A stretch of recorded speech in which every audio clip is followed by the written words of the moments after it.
back to the dark side. I'm your host, Brianna. And I'm Dyson. And this is Dark Adaptation.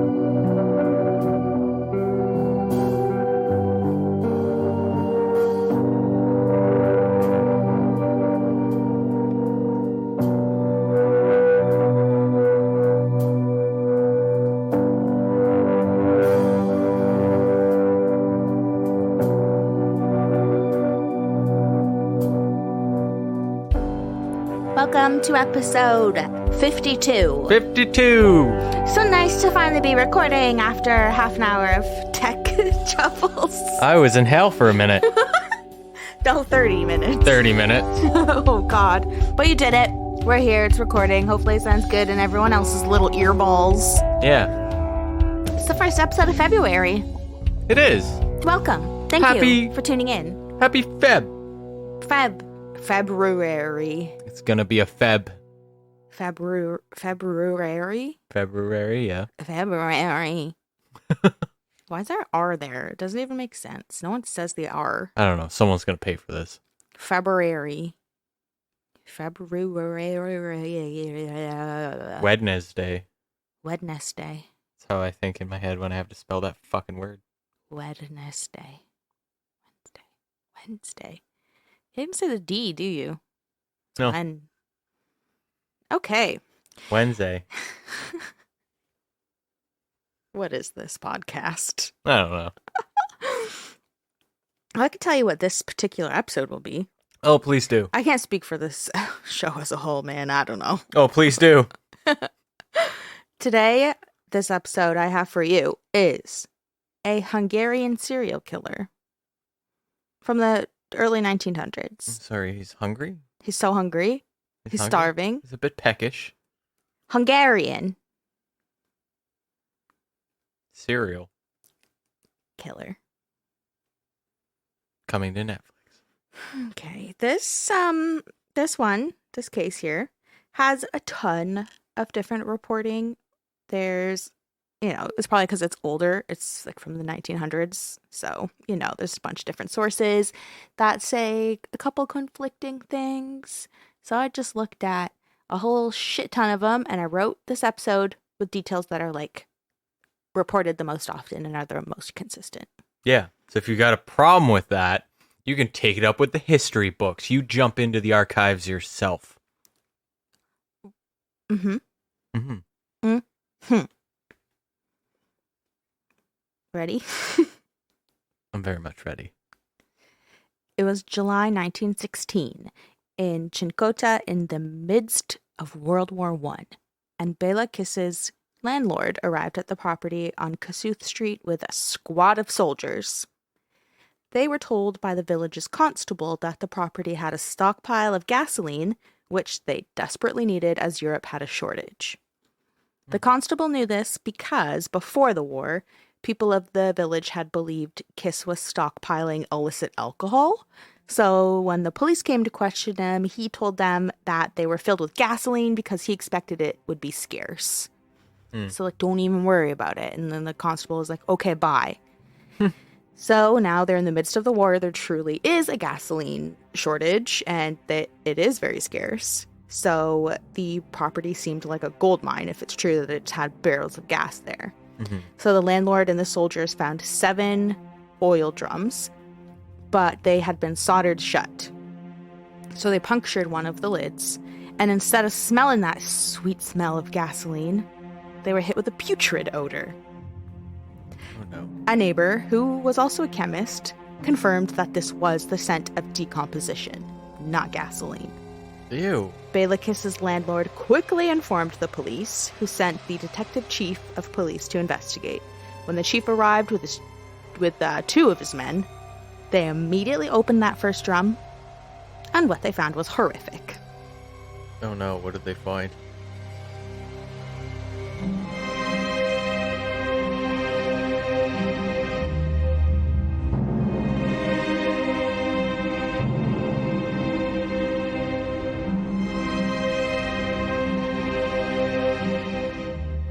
What did they find?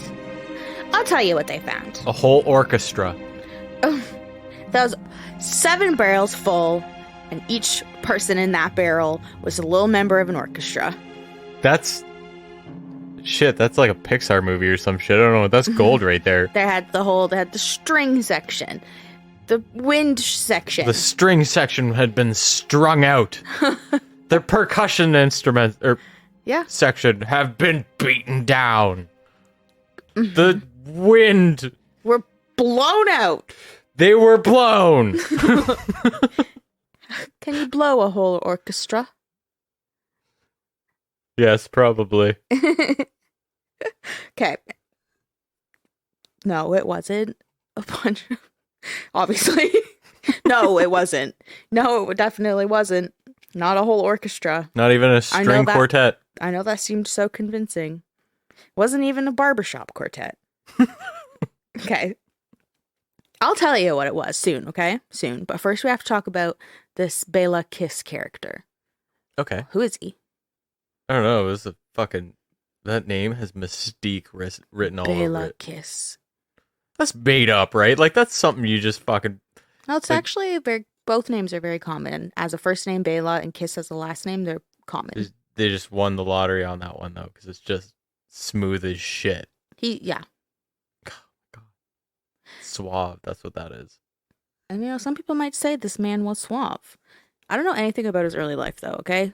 No one does. It's a mystery. I know that he was born in 1877 in Izak, Hungary. Is this Tommy Wiseau? Is this Tommy? It's Tommy. Oh, great. That's it, guys. Thanks for coming. I ruined it. This is the origin story of Tommy Wiseau. It's a nightmare. It makes sense, though. It does. Okay. As an adult, Béla Kiss was described as a tall, handsome man with blonde hair and vibrant blue eyes. And his hobby was delving into astrology and the occult. So, women were just like, swoon. Yeah. This is goddamn slip and slide instead of a red carpet. They're like, oh, a Béla Kiss. I could slide right off my chair. In 1900, a 23-year-old Béla Kiss moved to Czinkota. At this time, 1900, Czinkota was a very quiet village outside of Budapest. But now, over 100 years later, Budapest has expanded so much that it's just a neighborhood in Budapest. Okay. But at this time, it was its own little village. In Czinkota, he rented a little house at 9 Kossuth Street. In February 1912, Kiss is now 35 years old, and he married a young woman named Marie, who was 15 years younger than him. So, 20. Mm-hmm. Is that bad? If he's 35 and she's 20? I guess so. Back then, no. No. That's fine. Just because when you're 20, I think about who I was as a person at 20, and I'm like, woof. Yeah, it's generally fine. Even now, it's fine. Yeah. Yeah, you're good. Okay, well, regardless. Stands the test of time. I think he's going to turn out to be the good guy in this. Tommy Wiseau. Yeah. Yeah. Okay. So he marries Marie. And within a matter of weeks, Marie started having a love affair with an artist named Paul Bicari. By December that year, 1912, Kiss told his neighbors that the couple had run off together to get married in America. With a man with a subpar name. Paul Bicari. Yeah, Béla Kiss is nicer. So now, Kiss is this bachelor because his wife left him. So he's like, fine, I'm 35. I'm still got it. I'm on the prowl. I'm handsome and tall, and I like astrology and the occult. I will just be a handsome bachelor now. So he hires this old lady named Mrs. Jakubek, and she is like he hires her as like a caretaker for the house. A housekeeper. Okay. That's what it is. Yeah. She's the housekeeper so that she can do all of the like domestic duties that his wife, in this time would have been doing. Yeah. But now he has a housekeeper so he can be a eligible bachelor. Doing men things like going to war and voting. Sure as fuck not listening or anything like that. Nope. That still doesn't happen. By 1914, Kiss was 37 And he was running a successful business as a tinsmith, which was a trade that he totally taught himself. He did not go to school or nothing like that for anything. And he was just a successful tradesman. And he was very smart. He was a voracious reader. He was reading basically just to learn everything he could. And he mainly liked to study art, literature, and history. And he was able to discuss pretty much any subject with anybody. But those were the three that he liked to focus on. I'm going to fall in my chair. This guy's an industrious savant. Mm-hmm. Whew. Whew, whew, whew. Whew. Oh, tin me. Oh. Oh. Sorry, excuse me. Like, tin me. I'm like, oh, you need to be lubed up? No, I don't. No, I've done it myself. Thank you very much. Is it warm in here? It's so hot in here. Oh, my God. So the people of Czinkota liked interacting with Béla Kiss. They thought that he was really smart, he was witty, he was easy to talk to because he was so well-versed, and he was just easy to get along with. And he was really liked by his neighbors, and he was loved by the ladies. He was seen as a huge ladies' man, and he was always having a different woman on his arm, always showing off some arm candy, even though the locals weren't familiar with these women, but they just assumed that they were from the city, and no one, not even Mrs. Jakubek, knew who these women were or what their names were. He just kind of always mysteriously had, like, a woman on his arm. All right.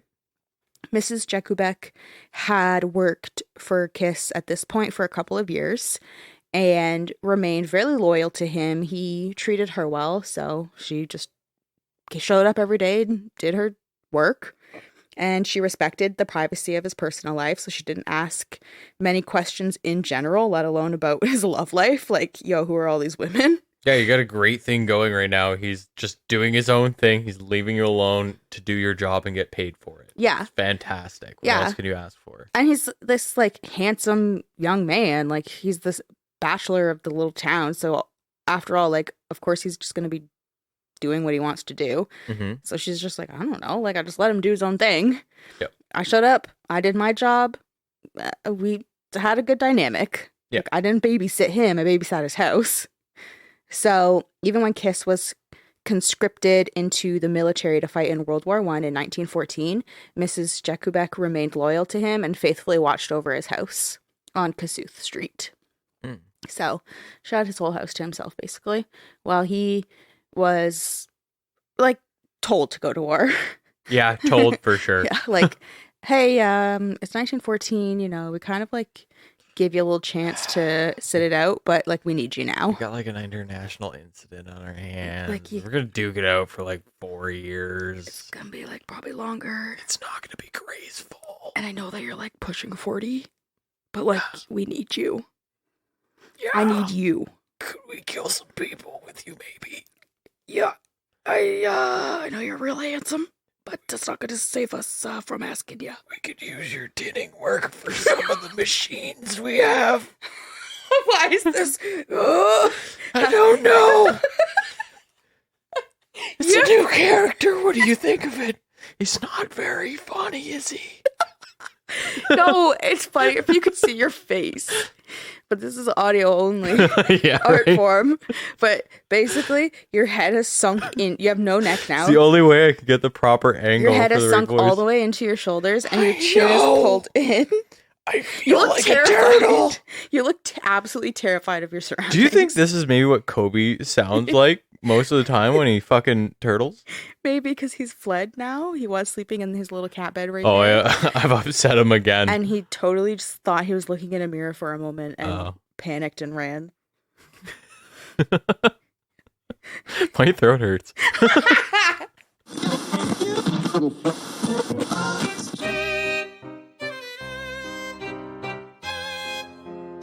Do you like horror movies? Do you like hanging out with your friends? Do you like having a laugh? Do you like podcasts? Well, you should check out our podcast, Spoils of Horror. We're not a review show. We're a horror movie hangout where we talk about movies that are lost, forgotten, popular, and bizarre, all in the scary realm. You can listen to our podcast while you're doing just about anything. You could be washing your dishes. You could be washing your cat. You could be washing your genitals. All forms of genitals accepted. We are a fully inclusive genitalia show. Yes, we are the #1 ideal podcast for washing your genitals. Our genital Yelp reviews are unsurpassed. 5.5 stars. You don't want to know where that half came from. Now that you know that, check us out on all major platforms. You can search for Spoils of Horror on all social media sites. Come and hang out with us. We'd love to see you. And your genitals. Bye.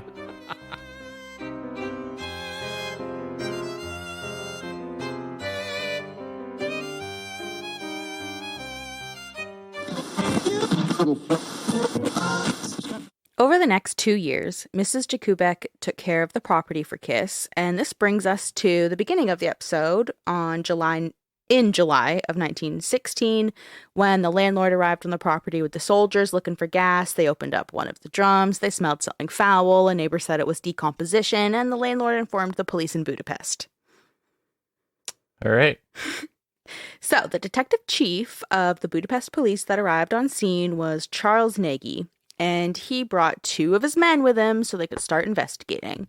Obviously, the first thing they did was open up that stinking drum to see what was inside. What was inside? Submerged in a brine of methanol was the well-preserved body of a young woman with long brown hair. She had been strangled to death with a rope, which was still around her neck. Detective Nagy and his men pried open the 6 remaining drums and found the same contents: naked or partially clothed corpses of young women, all with a rope around their neck. The methanol acted as a preservative, keeping decomposition to a minimum. I imagine it smells similar to science class when you had to dissect a pig and you had to pull it out of the vat of formaldehyde.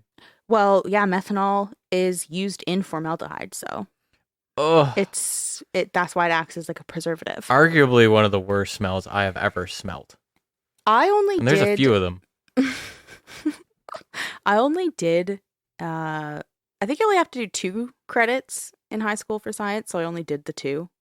So I never had to dissect anything, because I didn't do like biology or chemistry or anything. I just did applied science. Yeah, let me tell you. Actually, oddly enough, it was my first science class that I passed with a 51. I actually technically failed my first in the 9th grade. I failed science. Yeah. But oh my God, I hope there's people listening that went to high school with me, because they'll know exactly who I'm talking about. My science teacher was obsessed with squirrels, and wherever she lived, she would have like squirrels come visit her backyard or her balcony. I forget what it was. Mm-hmm. And like feed them, and she named them and stuff. And she's obsessed with them. And everyone would always be like, okay, like you're a freak in your squirrels. But I was terrible in science because I was just so bored. Yeah. And I would just like feed it into it and be like, wow, your squirrels, man, that's so cool. Like, I love them. Or do you have pictures of them? Like, this is sick. So I failed technically after the exam. Yeah. But because I would always kiss her ass about her squirrels, she was like, I think because you got a 48, it's okay. Like, why would I make you do it all over again? Like, I'll just bump you up. I'll say you got a 50. And actually, you know what? I'll give you a 52. And then that way you've passed. I think we had the same experience. I didn't butter anything up though. That would have been impressive, because that's a real life lesson right there. Dyson, I think mine was point on the doll where the science teacher touched you.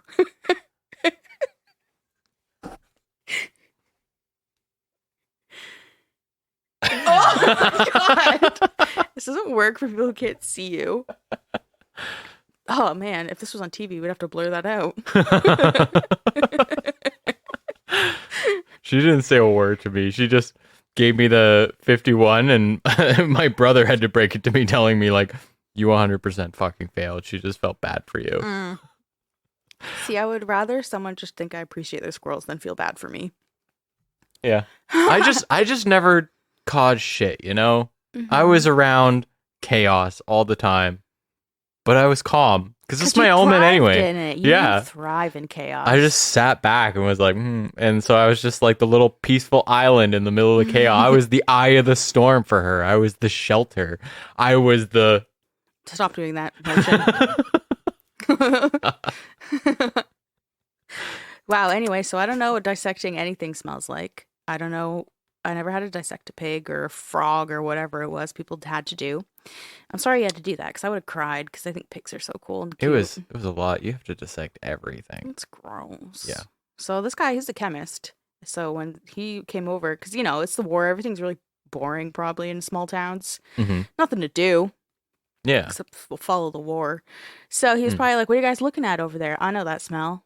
That's definitely decomposition. Mm. Well, You waft it because it's dangerous to just smell it. You have to do that little, because that's a Wemyss thing, I guess. especially if you think you're prying it open. Well, originally they put a hole in it, punctured a hole in it, and they're like probably like taking big whiffs because they thought it'd be like gas. Yeah. Gas smells so good. But then instead you get decomposition. They were just like rotting flesh. Ugh. So Nagy and his men had a feeling that there would be more oil drums around, even though at this point they already have 7. But they were like, let's continue searching this property. We got to make sure we have them all. And there was definitely more than 7. Yeah, of course there was. They discovered a collection that was hidden all around the property. There were some hidden in the hen house. There was others in the woodshed. Basically, anywhere that they looked on this property, there was a drum stash. So the hens did it. The hens did it. They were guilty. Mm-hmm. One by one, they pried open these barrels, and they were just revealing body after body until 24 bodies were found. Holy shit. 23 women and 1 man. So not only had all of them been strangled, dumped in these drums, and submerged in methanol, each one had these dual puncture marks on their neck, as if the killer had drained them of their blood. These reported marks led locals to dub Kiss the Vampire of Czinkota. Guys, you fucking... That whole village sucks. Why? His name is Kiss. He's sucking blood out of their neck, and they just was like, we're gonna pass on Kiss of Death.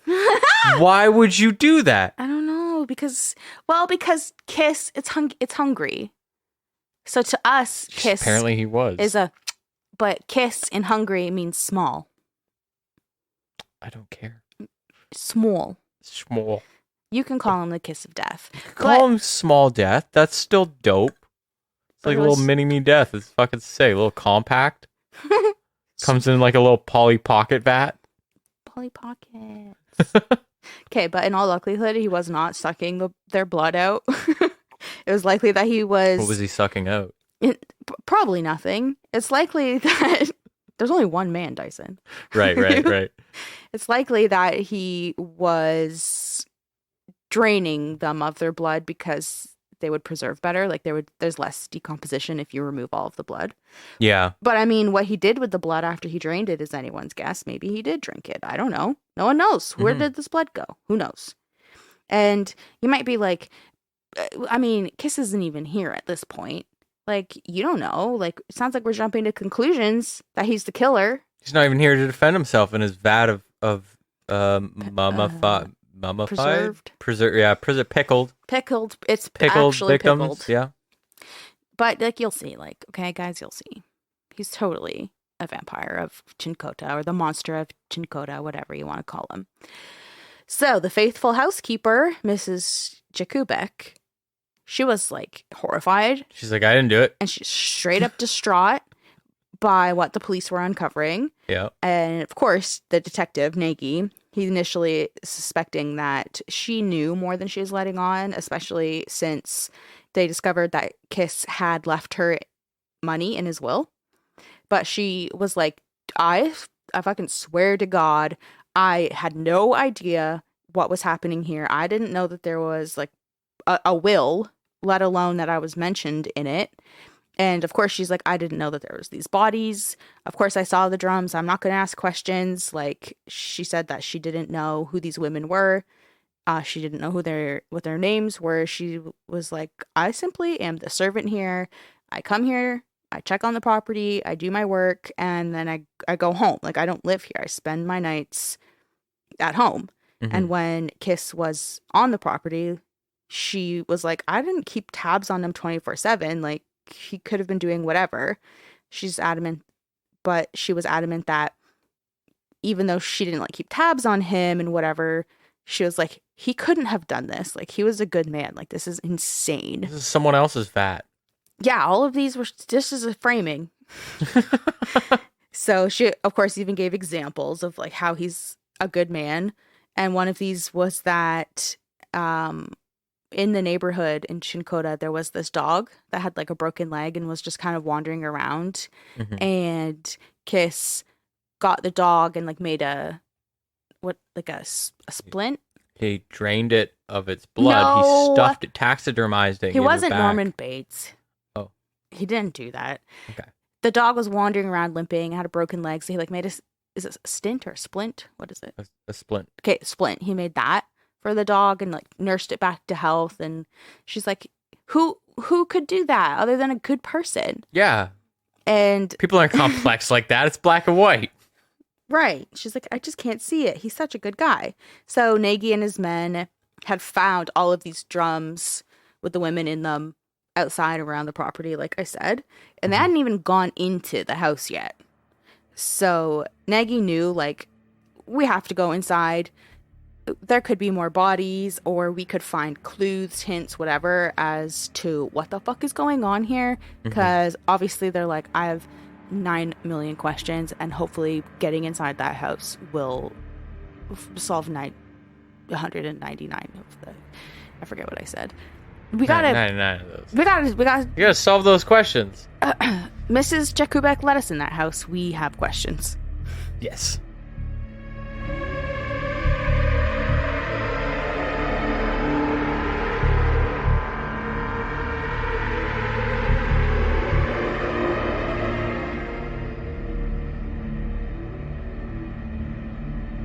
Detective Nagy made his way through each room, growing impatient as none of the rooms provided any clues that linked Kiss to the meticulously murdered and preserved women outside. Finally, he made his way to a locked door. With Mrs. Jakubek, I feel like I'm saying her name different every time. Jakubek. Mrs. J. Mrs. J. Okay, that's so much easier. Mrs. J was like obviously following right behind them, and she's like, yo, I do have a key to that room, but straight up, Kiss, my master, Béla Kiss, has said, like, actually instructed me to never enter that room, and certainly never let anyone else in that room. So, of course, Detective Nagy is like, cool, I want in that room more than ever. Yeah. So, open the fucking door. And she did. So Nagy enters, and then he understood why Kiss was so adamant that no one ever went into that room. It was a sex dungeon. And there he was, Béla Kiss, dressed as a gimp. Oh my god. Bring out the gimp. It would be a gimp. Okay, no, but straight up, he does go in this room, and he does understand why Kiss wouldn't want anyone in this room, because it was full of evidence of Kiss's dark side. So there was these bookshelves that just lined the walls. The room wasn't very big. It was like a small office, basically. Cozy.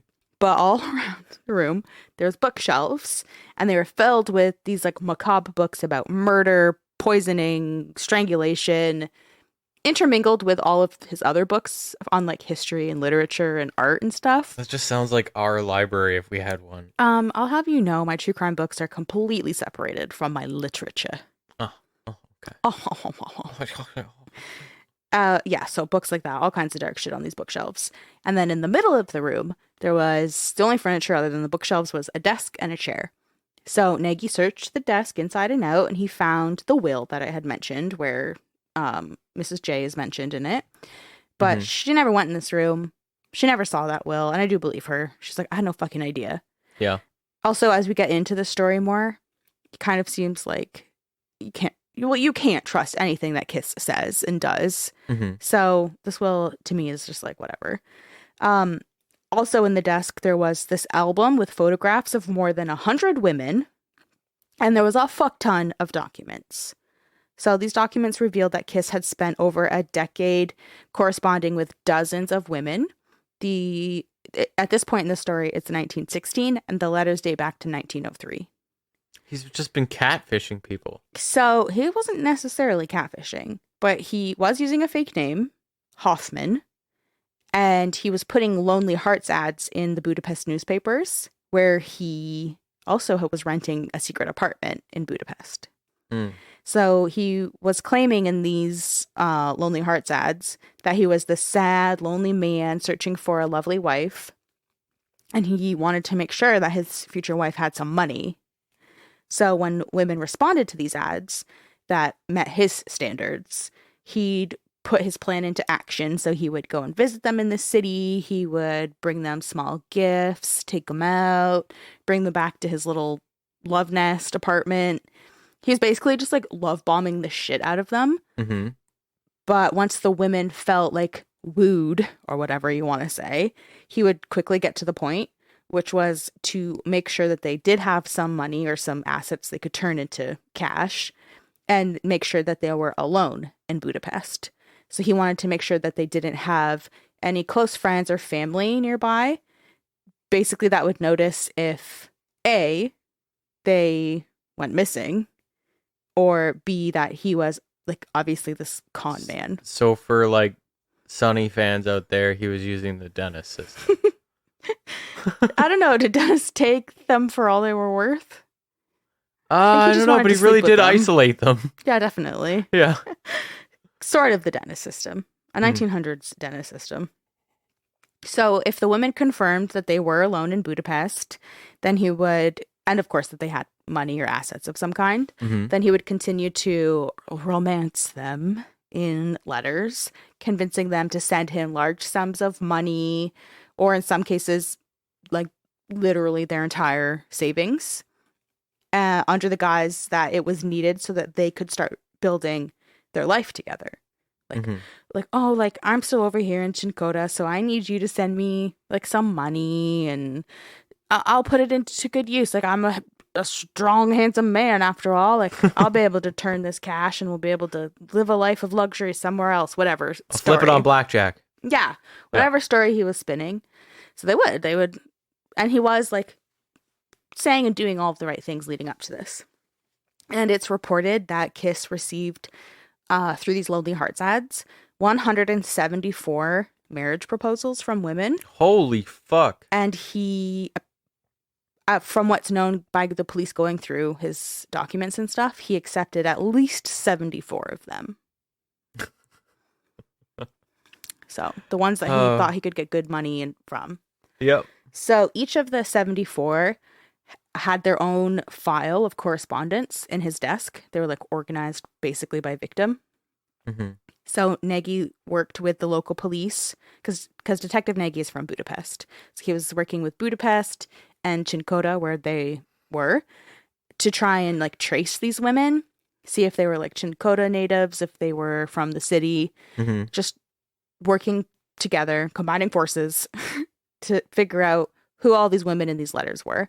Right. And through this effort, a few of the women were located alive. Oh, nice. But it also helped them identify several of the bodies that were in the barrels. Yeah, a little more macabre there. So one of these bodies was a woman named Julianne Pasek. And Julianne's name also appeared in court records in Budapest because she had sued Kiss for defrauding her of money on the promise of marriage. And unfortunately, her case was thrown out when she failed to show up for the hearing. I wonder why she failed to show up. Yeah, that's a big mystery. Yeah, that's Why a was mystery. that, Brianna? I wonder if she goes out with one of the Yankees. That's a mystery. If you get it, you get it. So another one of these bodies was identified as a woman named Catherine Varga, and it's believed that, it's not believed. Catherine believed that she was going to marry Kiss, and she ended up selling her really successful dressmaking business so that she would have cash and she could go and start this life together with Kiss. That's actually really heartbreaking. It is. That one actually got me. A lot of these women are widows themselves because Béla Kiss is claiming like I'm like pretty much a widow. My wife, like she ran away on me to America with her lover, and like I'm just this like heartbroken bachelor now. But a lot of these women truly were widows and their husbands had died, whether it was from disease or because it was in the war or whatever, because he was writing letters for years, even before the war. Mm-hmm. So whatever the reason, some of these women truly were really lonely widows. And the reason they had money is just because their husbands died. Mm-hmm. And so they really were looking for like their next husband. So it is really sad. So this woman, obviously, I don't know exactly when he would have been corresponding with Catherine Varga, but it's the early 1900s regardless. And she's a badass who has this successful dressmaking business. Yeah. And thinks that she finds the love of her life now. You know, in the rom-coms, when back in like the late 90s, early aughts, they tried to make it so like the woman love interest always had like a cool, trendy fucking business or something. Wrote for a magazine or something. It's always the goddamn magazines or something. I know. How to Lose a Guy in 10 Days, 13 Going on 30. Yep. Hello. They have not tapped into fucking owning your own dressmaking business, though. No, they haven't. Yeah, that's way more badass. For someone else. Someone who's written for magazines, I will say. Making your own dress sounds way cooler. Dressmaking. Successful dressmaking. So fetch. Oh. So avant-garde. Stop trying to make fetch happen, Dyson. It's not going to happen. It's not going to happen, Bria. I thought it was going to happen. They told me it was going to work out for me. I guess fetch is Hungarian for raspy. I'm only 22. Ow, fuck. Shot out 22-year-old with your shot out vocals now. Good thing I am the voice of this podcast. They said put the mask on, but I wasn't quick enough. Oh, good God. Stop. You look like you're straight up seizing. I need you to stop doing that. I am seizing, Bria. Oh, in so many ways, I know. Breaking the fourth wall here. It's happened. Okay. Are you with me? I'm with you. Successful dressmaking business. Catherine sells it because she thinks that she can go and start a life with Kiss. And she was last seen leaving her house in Budapest to visit Kiss in Czinkota. And so, sadly, one of the bodies that was identified was Catherine. And something that's really creepy, I think it's really creepy, is that when Nagy is like searching this weird little office where Kiss is obviously keeping all of his pretty much trophies, there is like women's clothing in there. And one of the articles had the initials KV stitched into it, like Catherine Varga. Yep. And another, it was either a piece of clothing or a handkerchief, it's reported differently, had the name, like straight up the name Julianne Pashik stitched into it, which was another one of the victims. Oh.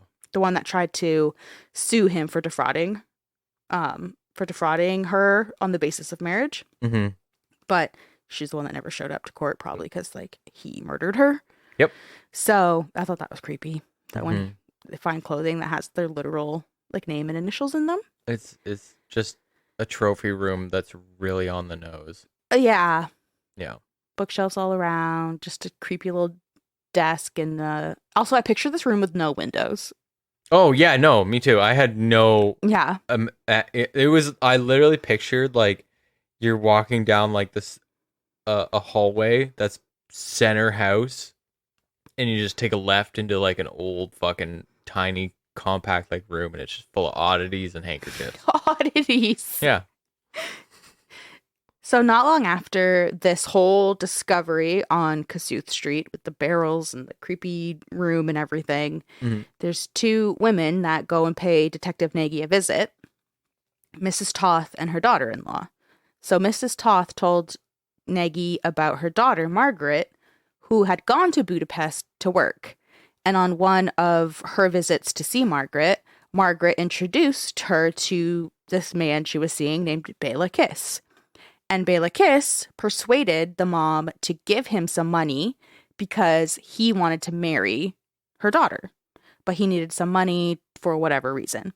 A dowry. Whatever the reason was. A reverse dowry. Whatever the reason was, Mrs. Toth was like, okay, like this makes sense. Also, Seems like a reasonable request. Everyone says that Kiss is like just so persuasive and witty and smart. So aka manipulative, and can say all of the right things. Yeah, but I also take that with a grain of salt because this has the gauze of history over top of it. But I keep thinking of all the times that's always said in modern instances. And the guy's just an obvious skis. It just seems to work on certain people. But outside the bubble, you're like, dude. I agree. Also, it's, again, 1900s. Mm-hmm. Obviously, as a mother, the thing you want is for your daughter to find a good man to marry. So if you have someone who's saying, like, I'm gonna marry her, like, I just need a little bit of cash to do it. Yeah, and he's got, like, the name of a front man for a, like, 1980s glam rock band. What's not to love? Yeah. The mother had this premonition of the 1980s and was like, motherfucker, I'm in. Yeah. You know what it is, bitch. Okay, so she gave him the money. After receiving the money, Margaret was all upset. She was accusing Kiss of going back on his promise to marry her. So when Mrs. Toth went to Czinkota to confront Kiss about, like, what the fuck is going on? Like, I've received this really weird letter from my daughter. She is saying that you're going back on your promise to marry her. I want answers. Mm-hmm. And Kiss was like, look, I didn't say I wasn't going to marry her. All I said was that I have to delay the marriage because of whatever reason he gave her. I didn't call it off. But Margaret became enraged. She freaked out and she left for America. Sound familiar? A little bit. So with this testimony from Mrs. Toth and all of the evidence that has been collected from Kiss's office, Detective Nagy pieced together what had actually happened. In 1906, Margaret went to visit Kiss at his home like she usually would have, because she's like, I'm going to marry this man one day. And instead, he totally flips. He forces her to write a letter to her mother claiming that she couldn't bear the shame of rejection from Kiss and that she was going to go look for love in America instead. So after she had written this letter, Kiss strangled her, put her body in one of the barrels, and then mailed the letter to her mother. Then fast forward a couple days after the mother receives the letter, she shows up there. She'll be like, what the fuck is this letter? What's happening? You're not marrying my daughter? Mm-hmm. And he goes, oh, I don't know. Margaret's full. She went crazy and left. The strangest thing. Yeah, it's the strangest thing. So that's what actually happened to poor Margaret.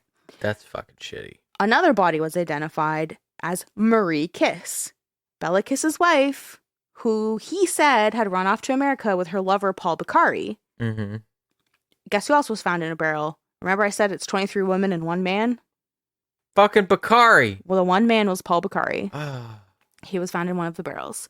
My boy. So investigators theorized that they already knew that he had been married to Marie and had told his neighbors and everyone that she ran away to America with her lover.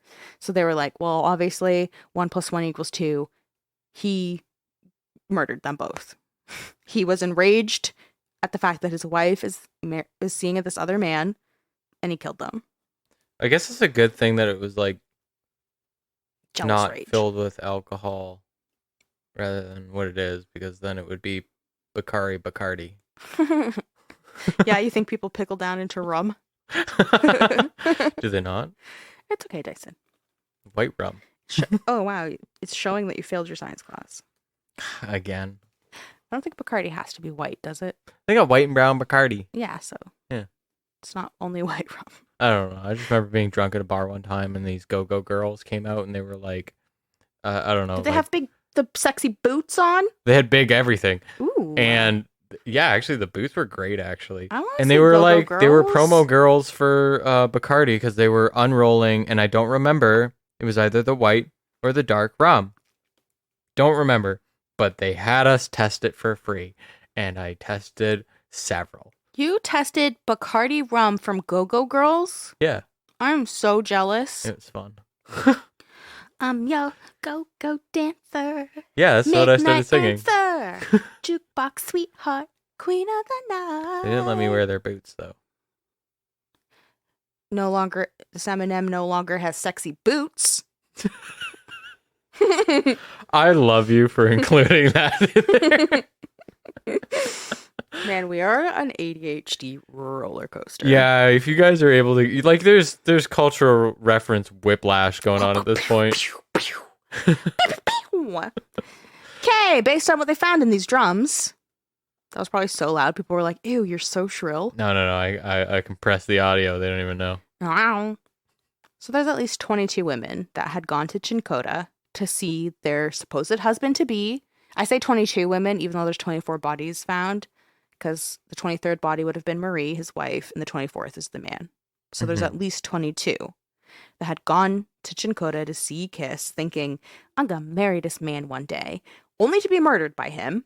And like, I don't know, maybe they realized that Kiss was a dirtbag who was conning them. And they threatened him, being like, I'm gonna go to the police because I want my money back, or I'm gonna expose you, or whatever. And he killed them. Or maybe he's just a sadistic fuck who liked to take advantage of women and take them for literally everything they had. I kind of lean more towards that one because like 24 people is a lot. And it like certainly points to someone who is methodical and enjoying what they're doing. Oh yeah, 100% I'm with you. It's the second one. He's like, oh shit, this is actually so easy to take advantage of vulnerable women, take all of their money and assets, and then just kill them and put them in a barrel. Yeah, like, and like he's probably not scared of it because like the social pressures of women coming forward saying this happened is like almost insurmountable. So they're just like, fuck. Even if you're a successful dressmaker. Yeah, well, not anymore after you sold it and gave them all your money. So sad. Yeah. But for real, like, it's pretty much anyone's guess as to why he murdered these women for real. Like, obviously, it sounds like he liked the money or whatever. Maybe he was just a con man who, like, had to resort to murder, or maybe he is sadistic and just murdered them. But, like, straight up, no one will ever know. And you're probably like, wait, why is it anyone's guess, and why won't anyone ever know? Like, didn't he say anything or give any semblance of a reason? Yo, the fuck? And the simple answer is no, he didn't. Why did he not? Oh, you want to know? Yeah. You want to know why he didn't give any semblance of a reason? Yeah. Well, of course I'm going to tell you. Just, like, give it a minute. Okay, thanks. I'm sorry I came in hot out of the gate like that. Yeah, it's fine. Shut up.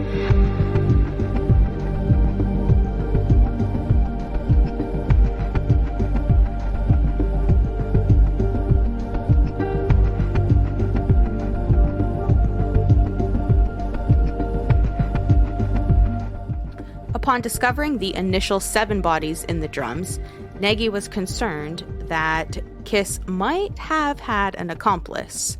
So he notified postal and telegraph authorities in the surrounding area that they were to hold up any messages destined for Béla Kiss. News of the gruesome discovery was spreading rapidly throughout Czinkota and would soon hit the newspapers in Budapest, so Nagy wanted to be sure that any accomplice wouldn't get a warning to Kiss. The next thing Nagy did was notify the Hungarian army to locate and arrest Kiss. It wasn't going to be an easy task trying to locate Kiss, though, because, remember, he was supposed to be serving in World War I, so if he was still alive, they wanted him ASAP, but they knew it'd be hard work because they didn't know if he was alive, dead, or captured or imprisoned somewhere. Plus, like I had mentioned, both the names Béla and Kiss were very common among Hungarians. Yeah. So they had their work cut out for them. Yep. On October 4th, so 3 months since an arrest was issued, a soldier named Béla Kiss was hospitalized in Serbia. Military authorities at the hospital believed that this was the Béla Kiss that was wanted in Czinkota, but Nagy wanted to see this man for himself and be the one to arrest him, so he immediately headed to the hospital. Sadly, Nagy would never find out if this was the Béla Kiss because the soldier had escaped the hospital before Nagy arrived. And hospital staff didn't realize right away because this person had put a dead man in his bed as a decoy. Oh my god. Mm-hmm. That's so easy to do, too. Yep. Because it was like back then they just kind of put you in like a loft. Yeah. With like all these other people. It's during the war, so like maybe even the guy in the bed next to him passed and he just like, whoop, swapped. Like, who knows? Oh, yeah. There's bodies fucking everywhere in those places. It was fucked. Yeah. So this was the closest that anyone ever got to catching Kiss. And as the gruesome story spread through Europe and the rest of the world, people claimed to see Kiss all over the place. In 1919, one witness claimed to have seen Kiss in Budapest. Mm-hmm. And in 1920, another witness claimed that Kiss was with the French Foreign Legion using the name Hoffman, which is actually very interesting because if you'll remember, he was using the name Hoffman in his Lonely Hearts ads. Oh. So people were like, that most likely was him. Plus, I didn't write this down, but in one of the articles I read, this person that reported seeing Kiss as Hoffman said that he was like telling stories about like all of the stuff he can get away with and whatever, and just being very like cocky about it. Just bragging? Yeah, pretty much bragging. And sounds right. The description that was put out for Béla Kiss, like this guy matched it to a T. So I don't know. I just feel like you would use the name Hoffman if you were comfortable with it. So that one does seem interesting, but again, like they didn't find this guy. Nothing to confirm. Kiss was also seen allegedly in Romania and Turkey, but every time a sighting was investigated, this alleged Kiss would just vanish. And multiple witnesses also placed him in New York City. So one of the sightings was in 1932, and a New York City detective was sure that he saw Kiss leaving a subway station in Times Square. So he like pursued him and chased him through Times Square, but he lost Kiss in the crowd and couldn't find him again. Okay. And then in 1936, there was rumors circulating that Kiss was working as a janitor at a New York City apartment building. But again, when police went to investigate it, this man had vanished. Oh my God. Mm-hmm. We'll probably never know what happened to Kiss, where he went, how he ultimately died, and most importantly, why exactly he did this to so many women. Mm-hmm. And like, was it just for the money? Were the murders connected to the occult because he had been studying them? Is that why he was draining them of their blood? Or was it just the thrill of it all? That's wild. He's just fucking... He pulled a Catch Me If You Can, except for they never did actually catch him. Yeah, it's like at the end of Silence of the Lambs when Hannibal Lecter just disappears into the crowd yeah, of it's people. that actually. Yeah. It's like, sorry. Yep. Everyone around him said that he was so nice. He was great to talk to. He took care of that like local injured dog, apparently. Oh my God. No one thought he was this super creep. And somehow he was able to hide his psychopathic nature from literally everyone except these poor women that he victimized. Like, he victimized these women in every single way. He manipulated them. He took their money. He took their property. They were isolated. And in obviously too many cases, they were murdered. Yeah. So, I don't know. Like, he just managed to completely slip away. And I guess you do have all these circumstances that like add to it. The fact that there was a war. That really fucked things up, I bet. That really fucked things up. For sure. And then it's like, well, he managed to like slip away to God knows where. So did he continue doing this? Because it seems like there's 24 people that followed the exact same pattern on that property of him strangling them and putting them in these barrels. Like, I don't know if someone like that can just stop doing that. No, probably not. Like, it's just so scary. Yeah. So the investigators and like people who've studied this case suspect that he stole the identity of a dead soldier during the war and like lived out the rest of his life undetected. Mm-hmm.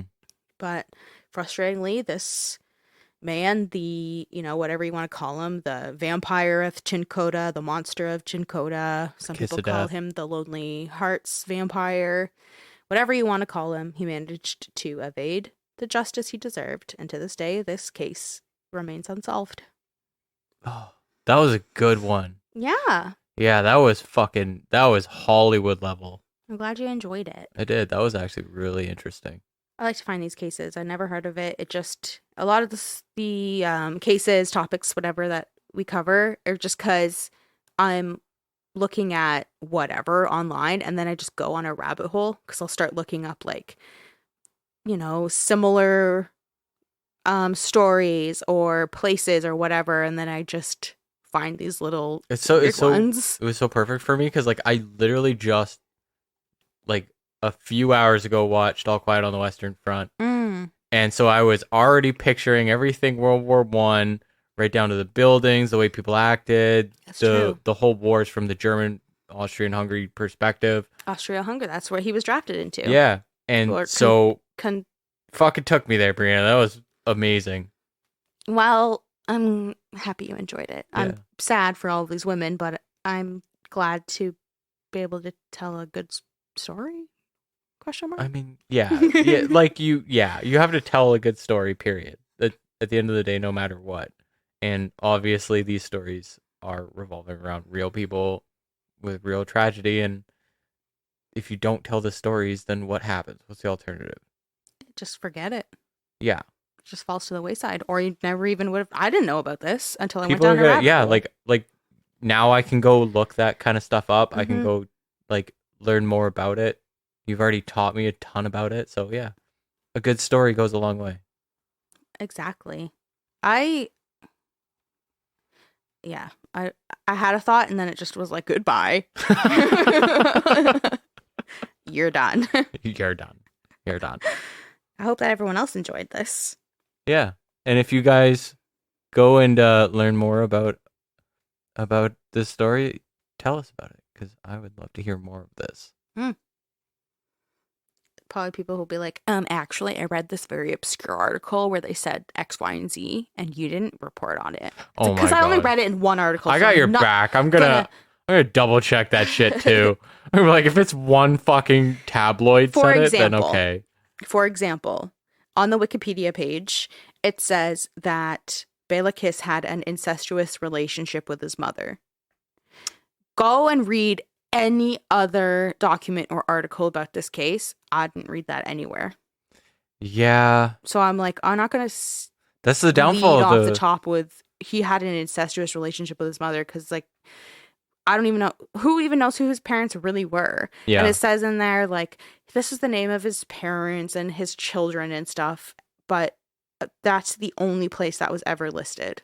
Yeah, like you gotta be like, that's the downfall of Wikipedia when it comes to really obscure shit.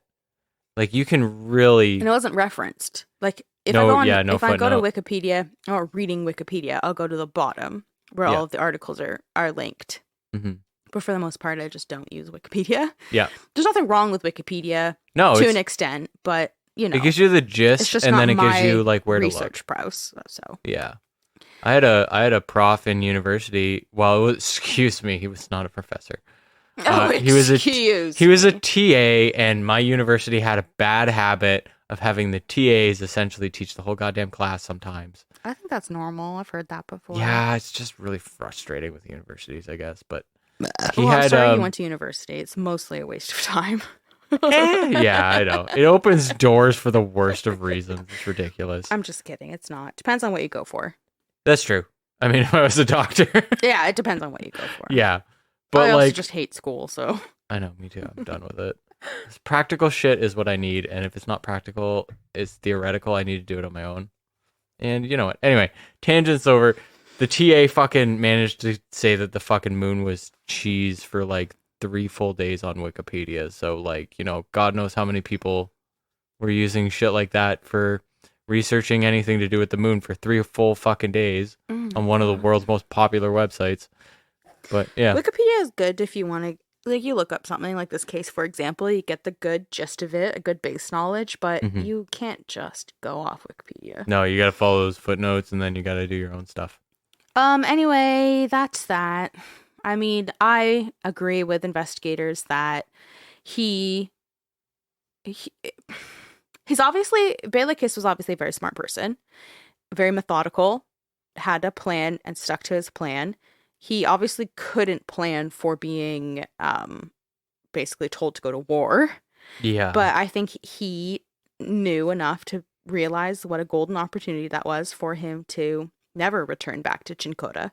And I definitely agree with investigators that he took someone else's identity, probably another soldier that died alongside him or in the hospital, and just disappeared like Hannibal Lecter in the crowd. Yep. And started a life somewhere else as someone else. And I mean, he was born in 1877, so unless he's an actual vampire, he's definitely dead now. And Nicolas Cage. he just evaded any justice that he should have got for just straight up ruining and taking advantage of these women. Yeah. I got a question for you. If they made this movie next week and it starred Nicolas Cage, would you watch the shit out of it? I will watch any Nicolas Cage movie. Yeah. No, I won't. I really... Which one? I need to know. What will I not watch? Yeah. Pay the Ghost. Straight up, I won't watch that. I tried and I fell asleep. And then I tried again and I fell asleep.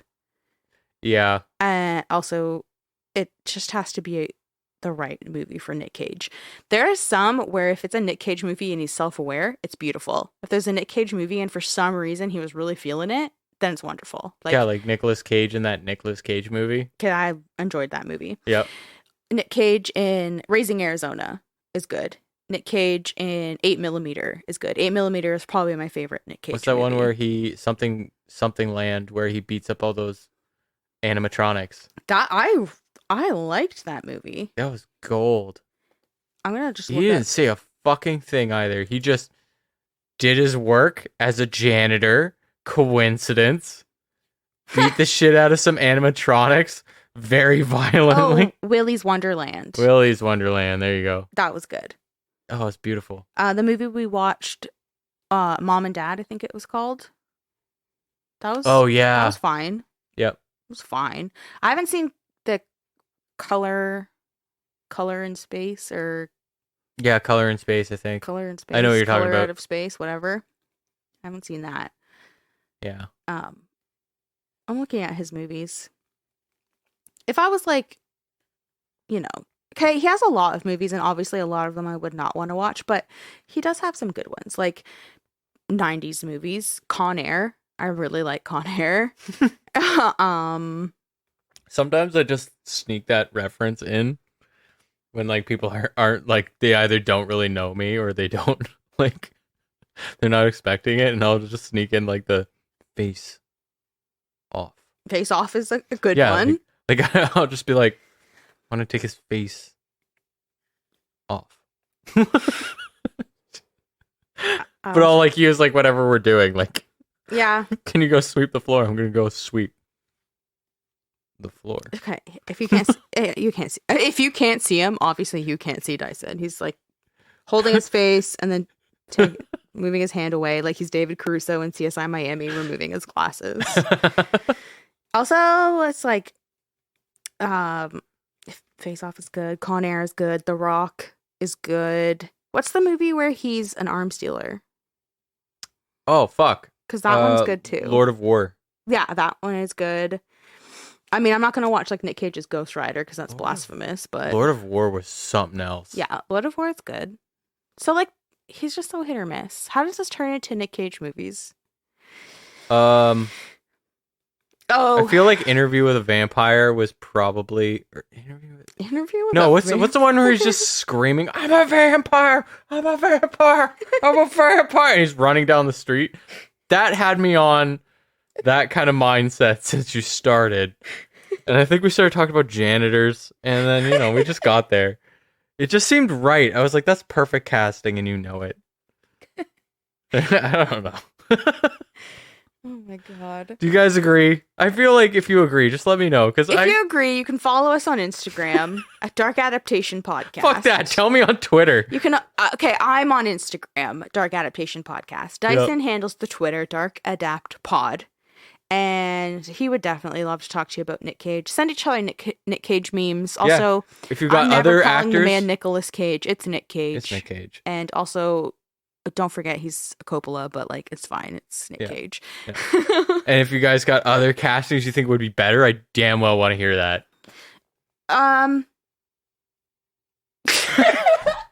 Sorry, I started thinking about who to cast instead, and then I was like, no, it's Nick Cage. Yeah. While I plug our right in the microphone. Jesus fucking Christ! It's the end of the episode. Visit our website, darkadaptationpodcast.ca. That's where there's the sources I've mentioned a couple of times. Mm-hmm. That's also where you can buy us a coffee to fuel this podcast. Yeah. Okay? Please help. I have a full-time job and hobbies, and on top of that, I write this podcast. Yeah. So I need coffee to fuel this. I need coffee as well. Dyson needs coffee or else he can't get our shit together when it comes to the tech I have side. like slept in like 24 hours. Also, now. he's been up for, let me see here, about 33 hours. I'm spry though, aren't I? You look great. I'm fresh. Also on our website, you can buy a patch. Like, we still have some patches left. So, like, you should go and you can buy one. They're embroidered. They're iron-on. They're beautiful. We've got quite a few homies that have bought them.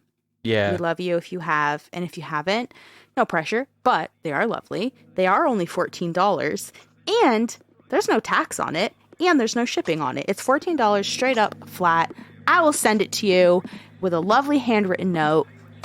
It's a beautiful thing. Be a part of something great. We'll catch you on the dark side. Bye.